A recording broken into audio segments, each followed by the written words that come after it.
தேவனுடைய பிரசன்னத்திலிருந்து அருமையான தேவனுடைய பிள்ளைகளை சிங்கப்பூர் ஏழும் எழுப்புதல் ஊழியங்கள் சார்பிலே நானும் பாஸ்டர் ஷீலா அவர்களும் பாஸ்டர் கிறிஸ்டி அவர்கள் அலன் பிரைட் பிராங்க்லின் உங்களுக்கு அன்பான வாழ்த்துக்களை தெரிவித்துக் கொள்கிறோம். இன்றைக்கும் இந்த சிலுவை தியானத்திற்குள்ளாக உங்களை வாழ்த்தி வரவேற்கிறோம். ஹல்லேலூயா.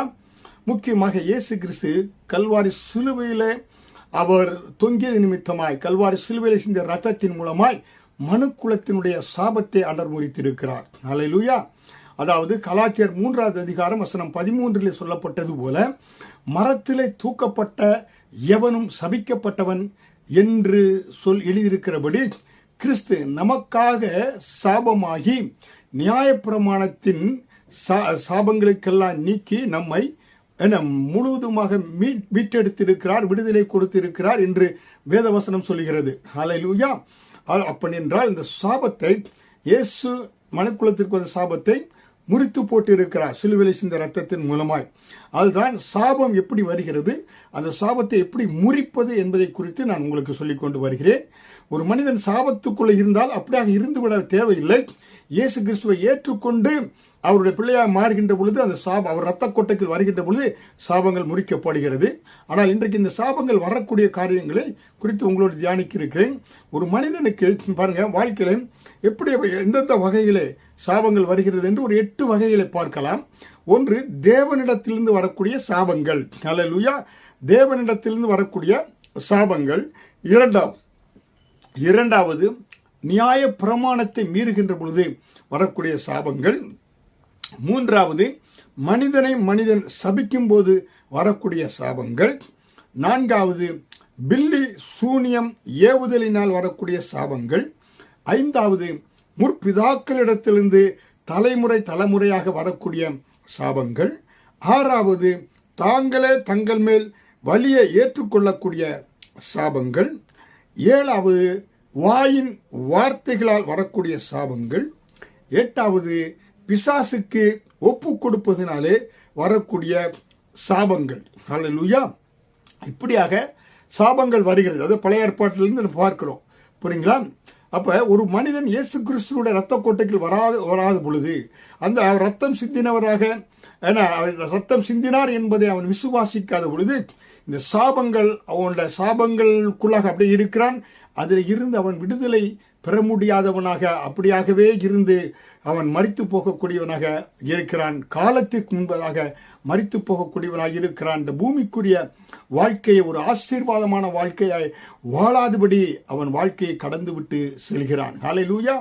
அதனால நான் சொல்லப்பட்ட இந்த 8 சாபங்கள் மட்டுமில்ல, இன்னும் எப்படி பல வழிகளில் சாபங்கள் வந்தா கூட எந்த சாபம் உங்களை அணுகாதபடி இயேசு கல்வாரி அண்டை வருகின்ற பொழுது அவர் ரத்தத்தால் கழுவப்படுகின்ற பொழுது உங்களுக்கு அந்த சாபத்தை ஆசீர்வாதமாக அவர் மாற்றி போடுவார். ஹல்லேலூயா.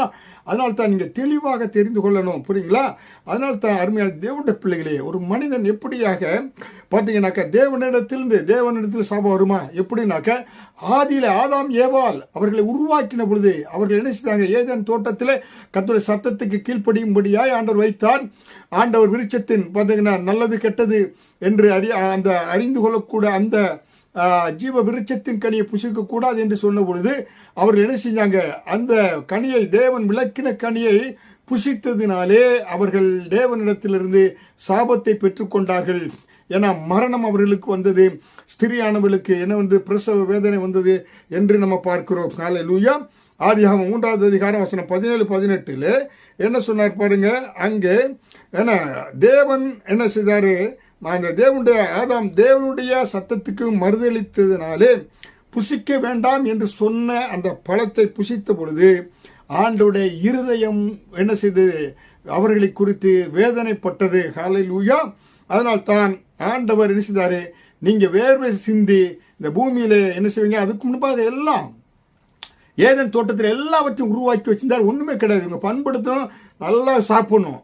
ஆனால் இந்த பாவம் செய்த பொழுது தேவனுடைய அந்த சாபத்துக்குள்ளாக அவங்க சென்ற பொழுதுதான் வேர்வை சிந்தவண்டியாக இருந்தது. ஏன்னா முள்ளும் குறுக்கும் அங்கே விளைந்தது. கஷ்டப்பட்டு பண்படுத்தி அதான் ஸ்திரியானவர்களுக்கு பிரசவ வேதனை வந்தது என்று நம்ம பார்க்கிறோம். புரியுங்களா? அப்போ வியாதி வந்தது, மரணம் வந்தது, எல்லாமே இப்படியாக தேவனிடத்தில் வந்து என்று நம்ம பார்க்கிறோம். அல்லேலூயா. இது இன்னும் கொஞ்சம் டீப்பாக நம்ம பார்ப்போம். நன்றாக கவனிங்க.